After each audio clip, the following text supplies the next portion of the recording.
ಓಂ ವಿಶ್ವಸ್ಮೈ ನಮಃ. ಪ್ರೀತಿಯ ಬಂಧುಗಳೇ, ನಿಮ್ಮ ಜಾತಕದಲ್ಲಿ 7ನೇ ಮನೆ ನಿಮ್ಮ ಪಾರ್ಟ್ನರ್ನ ತೋರಿಸುತ್ತೆ. ಅಂದರೆ ಆ ಒಂದು ವಧುವಿನ ಜಾತಕದಲ್ಲಿ ವರನ ಜಾತಕದಲ್ಲಿ ವಧುವಿನದ್ದು 7ನೇ ಮನೆ ಆಗಿರುತ್ತೆ. ಬಹುಶಃ ಆ 7ನೇ ಮನೆಯಲ್ಲಿ ಶನಿ ಇತ್ತು ಅಂತಂದರೆ ಬಹುಶಃ ಮದುವೆಗಳು ನಿಧಾನ ಅಂತ ಹೇಳ್ತಾರೆ.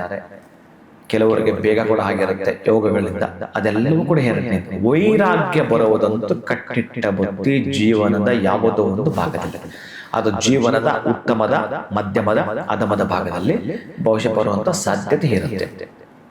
ಅದು ಒಂದು ಕಡೆ ಇರಲಿ.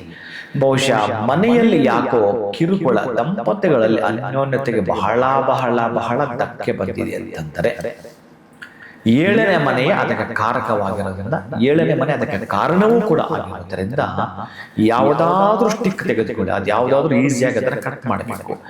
7 ತುಂಡುಗಳನ್ನು ಮಾಡಬೇಕು, ಕೈಯಲ್ಲೇ ಮಾಡಬೇಕು, ಯಾವುದೇ ವೆಪನ್ಸ್ ಅನ್ನು ಮುಟ್ಟಬಾರದು. ಒಂದು ಸ್ಟಿಕ್ ಉದ್ದು ತಗೊಳ್ಳಿ, ಯಾವುದಾದ್ರೂ ಆಗಿರಬಹುದು. 7 ತುಂಡುಗಳನ್ನಾಗಿ ಮಾಡುವಂಥದ್ದು ಶನೇಶ್ಚರನ ಅಷ್ಟೋತ್ತರದಲ್ಲಿ 7ನೇ ಮಂತ್ರ ಓಂ ಸೌಮ್ಯಾಯ ನಮಃ, 8ನೇದು ಓಂ ಸುರವಂದಿಯಾಯ ನಮಃ, ಸೌಮ್ಯಾಯ ನಮಃ, ಓಂ ಸುರವಂದಿಯಾಯ ನಮಃ.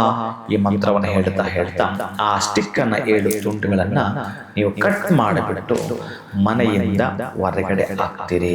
ಅಥವಾ ನಿಮ್ಮಲ್ಲಿ ಏನಾದರೂ ಬಹುಶಃ ನಿಮಗೆ ಅಭ್ಯಾಸ ಇದ್ದರೆ, ನಿತ್ಯಾಗ್ನಿಯನ್ನು ಮಾಡ್ತಿದ್ದರೆ, ಅಂತಹ ಅಭ್ಯಾಸದ ನಿತ್ಯಾಗ್ನಿ ಇತ್ತು ಅಂತಂದ್ರೆ ನಾಳೆ ಬೆಳಿಗ್ಗೆ ಆ ಅಗ್ನಿಗೆ ಅರ್ಪಣೆ ಮಾಡಬಹುದು. ಅದನ್ನ ನೀವೇನಾದ್ರೂ ಕಟ್ಟಿಗೆ ಸಾಧ್ಯ ಆದ್ರೆ ಅದು ಏನಾದ್ರೂ ಕೂಡ ಹೋಮಕ್ಕೆ ಅರ್ಪಣೆ ಮಾಡಬೇಕು ಅಂತಂದ್ರೆ ನಿಮ್ಮ ಮನೆಯಲ್ಲಿ ಗುಡಿಸ್ತಕ್ಕಂಥ ಪೊರಕೆ ಕಡ್ಡಿ ಆಗಿರಬಾರದು.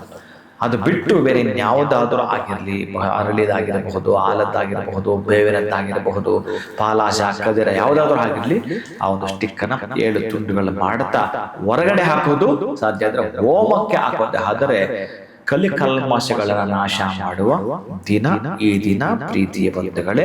ಅದರಲ್ಲೂ ಕೂಡ ಸ್ಥಿರವಾಸರ ಜೊತೆಗೆ ಸಪ್ತಮಿ ಇದ್ದದ್ದರಿಂದ ಇಂತಹ ಬಾಧೆಗಳಿಂದ ಹೊರಗೆ ಬರುತ್ತದೆ. ಸುಖ ಸೌಖ್ಯ ಸ್ವರೂಪ ನಿಲಯಾಯ ನಮಃ.